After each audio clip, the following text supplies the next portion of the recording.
The scent of grilled burgers and laughter filled my aunt's backyard. I clutched my pasta salad, a peace offering, and stepped into the family reunion. My hope was for a quiet afternoon, a truce. That hope shattered in an instant. I heard his voice, my father's, booming over the chatter. He was holding court with my uncles. "Ruth," he said with a dismissive wave of his hand. "She's still not going anywhere in life." I froze, my feet cement blocks. A failed teacher, honestly. Just never grew up or applied herself. The relative's eyes flickered to me, a mix of pity and curiosity. My face burned. Before I could form a word, my father caught my eye and smirked, a silent dismissal. Then, I saw someone else walking through the gate. It was Mr. Wright, the principal of Northwood Academy, the school where I'd had a desperate, last-chance interview just 3 days prior. My heart hammered against my ribs. What was he doing here? Mr. Wright scanned the crowd, his gaze landing not on the host, but directly on me. He smiled warmly and walked right over, bypassing my stunned father. "Ruth. I thought that was you," he said, shaking my free hand. The entire family group had gone silent. "I just need to quickly confirm a detail from your application. You listed fluency in American Sign Language. Could you confirm you're certified level 2? My father's smug expression vanished, replaced by pure confusion. "Yes, Mr. Wright," I said, my voice surprisingly steady. "I am." He nodded, a knowing look in his eyes. "Excellent. I'll be in touch." And with that, he moved off to greet my aunt, leaving a vacuum of silence behind him. The second Mr. Wright was out of earshot, my father's hand clamped around my arm. He yanked me aside, his voice a low, furious growl. "What kind of stunt was that, Ruth? Did you put him up to this? To embarrass me in front of everyone?" His grip was tight. I tried to pull away. "I didn't even know he would be here," I whispered. "He was just confirming a fact." "You always do this," he hissed, his face close to mine. "You always find a way to ruin things, to make everything about you and your failures." The words were a physical blow. I stopped struggling. I just looked at him, at the anger twisting his familiar features, and something inside me went very quiet. I pulled my arm free and simply walked away. I retreated to a quiet corner near the house, my hands trembling. My cousin, Leo, found me there. He looked uncomfortable. "Ruth, I'm sorry about that." He scrolled on his phone, his face grim. "You should see this. The family group chat." He held the screen out to me. My father's name was at the top of the messages. He'd written, "Ruth's here. Looking as lost and pathetic as ever. Had to invite her out of pity, I suppose." Another message read, "So directionless. At her age, I was running a department." Leo scrolled further, revealing more mocking comments from other relatives, egging him on. The tears I'd been holding back finally welled up, hot and shameful. I couldn't breathe. I handed the phone back, muttered an excuse, and fled the reunion. I sat in my silent car, the tears streaming freely now. The humiliation was a living thing, coiling in my stomach. My phone buzzed with a notification. An email. Probably another rejection, the final nail in the coffin of my teaching career. I wiped my eyes and opened it, bracing for the blow. The subject line was, "Northwood Academy, second round evaluation." My breath hitched. It wasn't a rejection. They were inviting me back to teach a sample lesson for the board. This was it, a real chance at a prestigious private school, a career-defining position. Then, a cold dread washed over me. If my father found out, he would sabotage it. He always did. Driving home, memories flooded me. My high school graduation, where he'd said, "Teaching? A backup plan for people who can't do real work." My brother, Mark, getting a standing ovation for his engineering degree while I got a pat on the head. Every report card, every small achievement of mine was met with a "could do better" or a comparison. I'd carried his voice in my head for years, a constant critic. I thought it was tough love, a father pushing his daughter to be better. But now, I saw the pattern clearly. It wasn't about making me stronger. It was about keeping me small. It was emotional abuse, plain and simple. I pulled into my driveway, a new resolve hardening within me. I would not let him define my worth any longer. The next 2 weeks became a blur of obsessive preparation. I spent my days at the library, my nights crafting the perfect lesson plan on creative writing. I used my neighbor's twin girls as a captive audience, refining my timing and activities. I was determined to be so prepared, so brilliant, that nothing could go wrong. But his voice was still there, a whisper of doubt in the quiet moments. Asterisk, you're not good enough. They'll see you're a fraud. Asterisk, my phone vibrated on the stack of books, startling me. It was a voicemail. I pressed play. Ruth, it's Mr. Wright from Northwood. Please call me back at your earliest convenience. There's something urgent we need to discuss. My blood ran cold. Urgent never meant good news. With shaking hands, I called him back. Ruth, thank you for calling, Mr. Wright said, his tone carefully neutral. I need to make you aware of something. The board received an anonymous call. The person expressed concerns. They suggested you might not be emotionally stable enough for the pressures of a classroom here. The world tilted. I knew, with absolute certainty, who had made that call. The betrayal was so deep it felt like a physical wound. I see, I managed to whisper, my throat tight. Do you know who it was? He paused. I'm not at liberty to say. But we both knew. The silence on the line confirmed it. I wanted to curl into a ball and give up. He had won. He had reached from afar and tried to break my future. But then, a spark of defiance ignited. Mr. Wright, I said, my voice growing stronger. I want this opportunity more than anything. I am fully capable and committed. Please, let me prove it to you and the board. There was a long pause. That's what I was hoping you'd say, he replied, a note of approval in his voice. Your evaluation is still on. And, Ruth?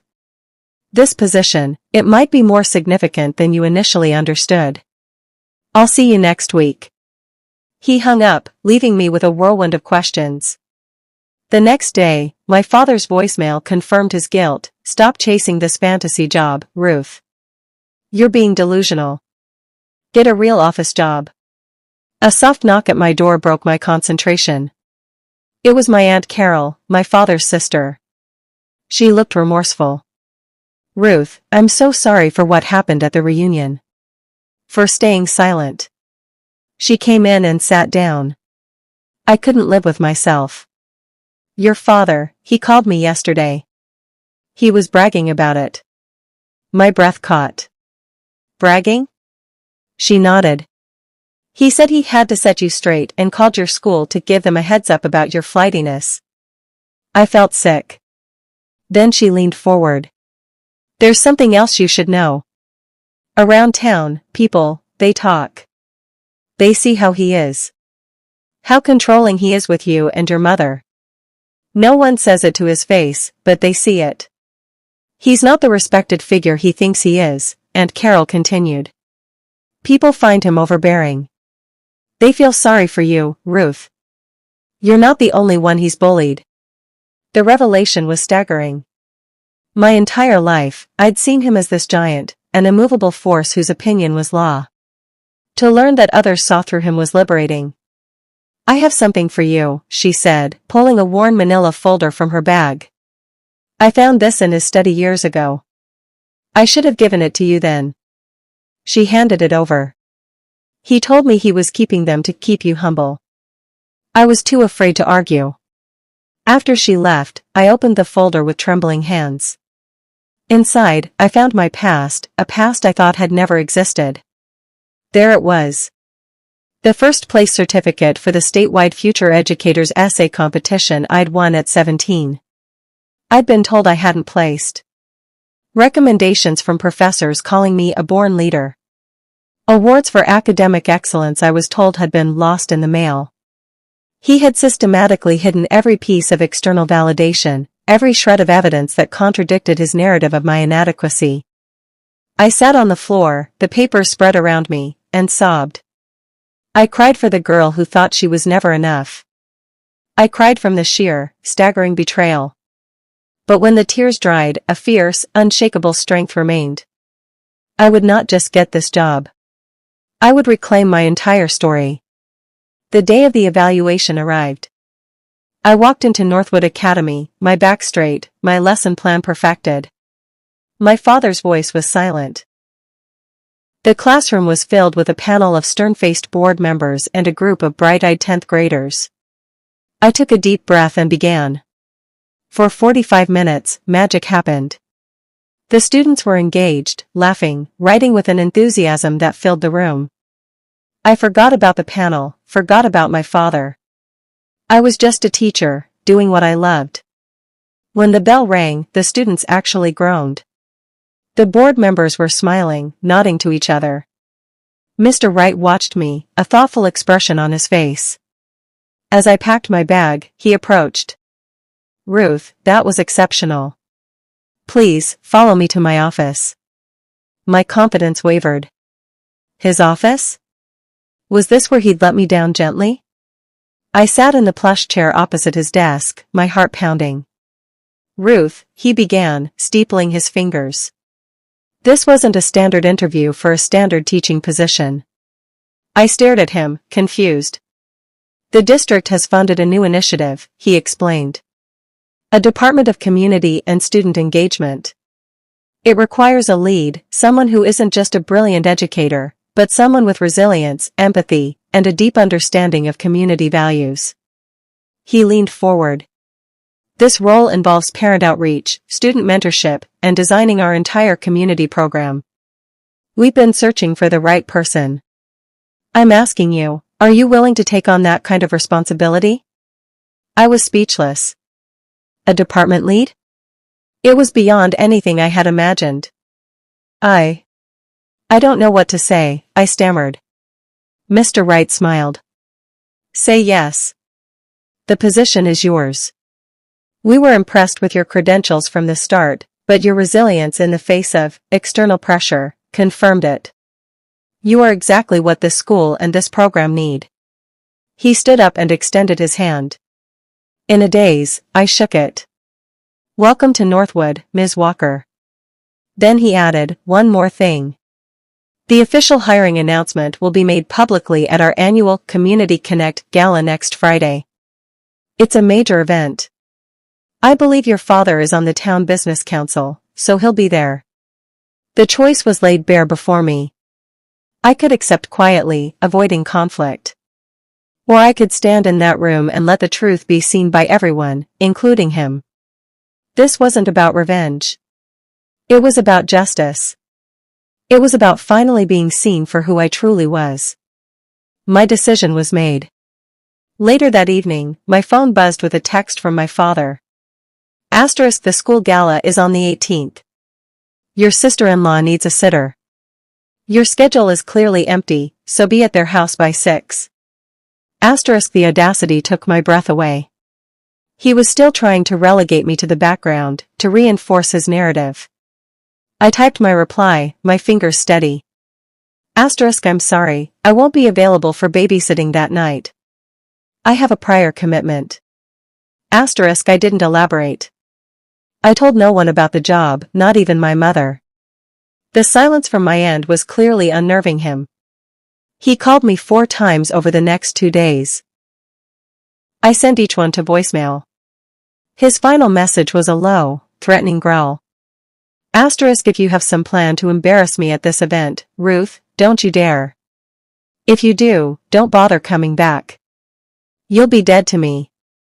Asterisk, the line went dead. His words, meant to terrify me, only solidified my calm. He had no power left. The night of the gala, I wore a simple but elegant navy blue dress. I walked into the school auditorium, which was transformed with lights and banners. My eyes found my family immediately. They were seated at a prime table near the front. My father saw me. He gave me a smug, taunting grin, then deliberately turned his back to me, sure I was just a wandering guest. I found my assigned seat at a different table, my heart beating a steady, confident rhythm. The lights dimmed. Mr. Wright stepped up to the podium. The crowd quieted. The moment had arrived. Good evening, everyone, Mr. Wright began. Thank you for coming to celebrate our community. Tonight, I'm thrilled to announce a new chapter for Northwood Academy. He described the new Department of Community and Student Engagement, its goals for outreach and mentorship. From the corner of my eye, I saw my father lean over and whisper loudly to my uncle. Sounds like a lot of fluffy nonsense. Definitely not her kind of job, that's for sure. Several people at nearby tables heard him and shifted uncomfortably. Mr. Wright continued, and to lead this vital new initiative, we have selected an exemplary educator, someone who embodies the very spirit of resilience and dedication we value. The air crackled with anticipation. Mr. Wright looked directly at my table. It is my great honor to introduce to you all, our new Director of Community and Student Engagement, Ms. Ruth Walker. For a split second, there was utter silence. Then, a wave of applause started. All heads swiveled toward me. My father's face was a frozen mask of disbelief, his jaw hanging open. I stood, smoothed my dress, and walked confidently toward the stage, my heels clicking on the polished floor. I passed his table without a glance. I reached the podium and shook Mr. Wright's hand. He smiled and gestured to the microphone. Would you like to say a few words? I looked out at the sea of faces, my gaze briefly resting on my father's stunned, pale one. Thank you, Mr. Wright, I began, my voice clear and carrying. I am deeply honored. This role is about believing in potential, in students, in community, and in ourselves. For a long time I was told my dreams were too small, my ambitions misplaced. I was told I wasn't going anywhere. I paused, letting the words settle. But I learned a vital lesson. Your worth isn't defined by anyone else's opinion. It's defined by your own perseverance, your own heart, and your own refusal to give up on yourself. I am here today because I finally learned to see my own value. The applause was thunderous. My father looked like he was shrinking in his chair.